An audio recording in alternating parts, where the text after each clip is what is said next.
Dia. Aula de Ciências hoje do 7º ano, nós vamos fazer um aprofundamento de conteúdo, do capítulo 1 e do capítulo 2.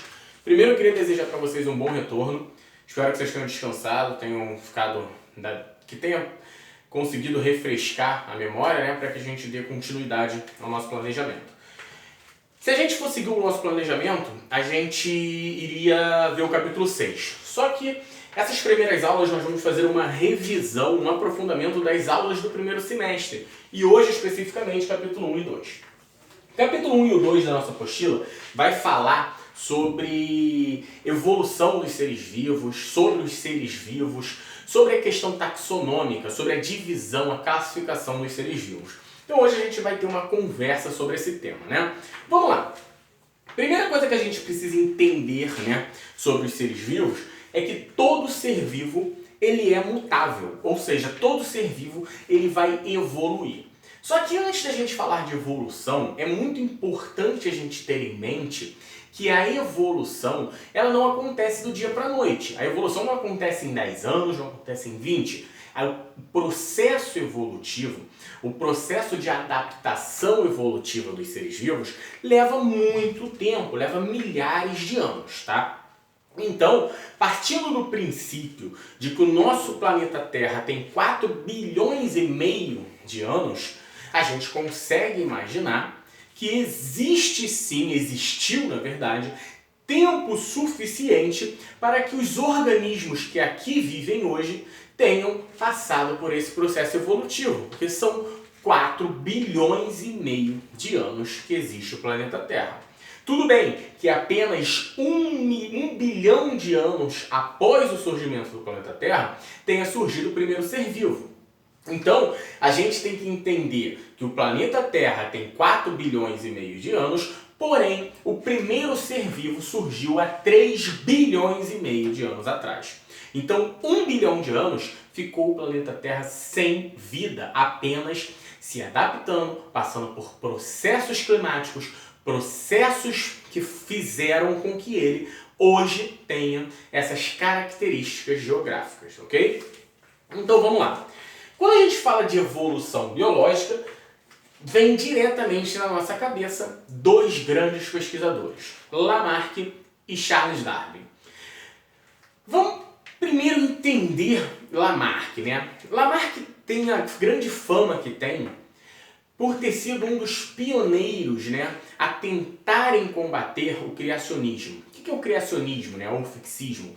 É aquela teoria que afirma que os seres vivos nascem de uma forma e morrem da mesma forma, que eles não sofrem mutação, que eles não sofrem adaptações biológicas. Ou seja, são criados por um ser divino e assim são o resto da eternidade. Só que hoje nós sabemos que não é assim, que os seres vivos eles evoluem de outros seres vivos. Tanto que os registros fósseis, que são de extrema importância para o estudo da evolução, mostram que muitos dos organismos que vivem hoje evoluíram, ou seja, apresentam características muito semelhantes com organismos fósseis, né, que nós temos, que viveram há milhares de anos atrás, ok? Obviamente que muitos desses organismos já entraram em extinção e ainda vão entrar muitos outros em extinção, como vão surgir muitas outras espécies através dessa evolução.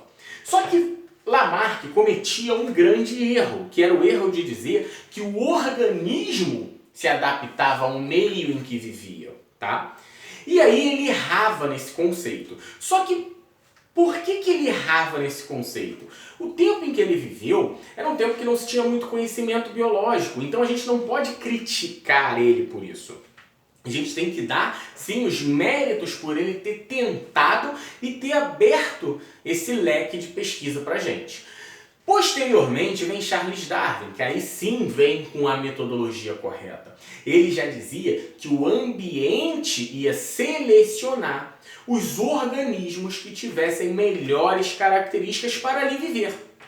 Então presta atenção, não é o organismo que vai se adaptar ao ambiente, é o ambiente que vai selecionar os organismos que têm melhores características para ali viver. E o nome disso é seleção natural, que foi o maior legado deixado por Charles Darwin, a teoria da seleção natural. Por exemplo, vamos lá. Vamos dizer que um determinado organismo viva num lugar muito quente. E ele sofre uma mutação e as novas gerações começam a nascer com muito pelo, ou seja, para proteger do frio. Essa característica traz vantagens para um organismo que vive em um lugar muito quente? Não.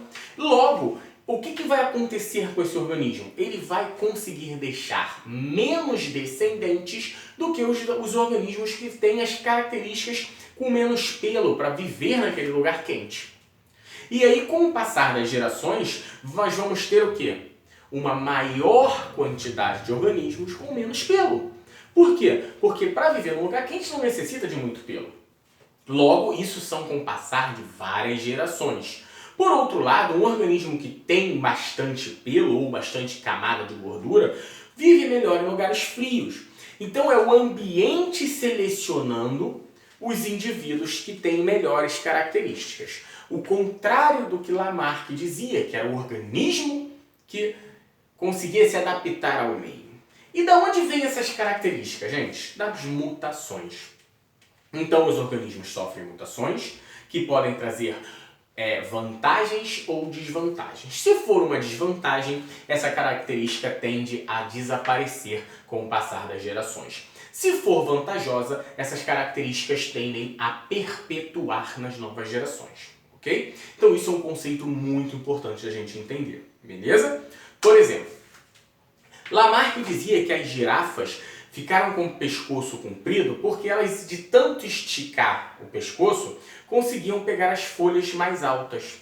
E aí ela, de tanto esticar, ficou com o pescoço grande. A gente hoje sabe que isso é impossível, tá? Então Lamarck elaborou duas leis. A lei do uso e desuso, que é quanto mais usa, mais vai esticar, no caso do pescoço da girafa, quanto menos usa, menos vai esticar, no caso do pescoço das girafas. E a lei da transmissão das características adquiridas, de que a partir do momento que eu consegui esticar meu pescoço, eu passava isso para os meus descendentes. A gente sabe que não é assim, que para passar uma característica, essa característica tem que estar associada ao material genético, ao DNA, tá? Então a mutação tem que ser no DNA, no material genético. Já Charles Darwin dizia que girafas que sofreram mutações para terem características de pescoço grande conseguiam se alimentar mais do que as de pescoço pequeno. Se se alimentavam mais, viviam mais, deixavam mais descendentes. Se ela deixava mais descendente e essa característica estava no seu material genético, os seus filhos tendiam a ter pescoços compridos. Com o passar das gerações, por elas se alimentarem melhor e deixar mais descendentes por viverem mais, a população de girafa tornou-se na imensa maioria com o pescoço comprido, ok? Ou seja, o ambiente que permitia que as folhas fossem altas selecionava os indivíduos que tinham o pescoço maior. Era aleatório os indivíduos ali vivendo. Ou seja, o indivíduo não sofre a mutação para se adaptar. Ele sofre a mutação aleatoriamente, no ambiente aleatório. Só que se for vantajoso, o ambiente vai perpetuar. Se for desvantajoso, tende a sumir com o passar das gerações, ok? E para finalizar a aula de hoje, eu quero falar um pouco sobre taxonomia, sobre as regras biológicas, né? A gente sabe que nós temos uma classificação biológica elaborada por Linneu, que é para entender melhor os seres vivos. Vamos lá. Nós temos 5 reinos. Reino vegetal, reino animal, reino fungi, reino monera e reino protista. Vamos lá. Reino animal inclui os animais, reino vegetal os vegetais, reino fungi os fungos, reino monera as bactérias e reino dos protistas os protozoários, tá? Então a primeira classificação biológica que nós temos é reino. Depois de reino vai diminuindo, vai se afunilando e vai se classificando mais os indivíduos com características mais semelhantes. Depois de reino nós vamos ter os filos, né? E aí, quando a gente tem os filos, por exemplo, qual é o filo do ser humano? O filo cordado. E nós somos do mesmo filo, por exemplo, do boi, do rato, todo mundo é cordado, vertebrado. Depois de filo nós temos classe, depois de classe ordem, depois de ordem família, depois de família gênero e depois de gênero espécie. Então vamos lá, de baixo para cima. Espécie, gênero, família, ordem, classe, filo e reino. Vocês têm que saber isso na ponta da língua, gente. Beleza? Não tem atividade evolutiva hoje, não tem exercício. que nós já fizemos todos, porém eu vou pedir que vocês façam um resumão, tá? No caderno de vocês, do capítulo 1 e do capítulo 2. Ah, professor, mas a gente já fez isso porque a gente já viu esse capítulo. Não importa. Faz de novo, porque vocês sabem que eu bato na tecla de que escrevendo a gente fixa melhor o conteúdo, beleza? Próxima semana a gente volta com um aprofundamento maior sobre as aulas do primeiro semestre e dos outros capítulos faltantes, beleza? Muito obrigado, até a próxima.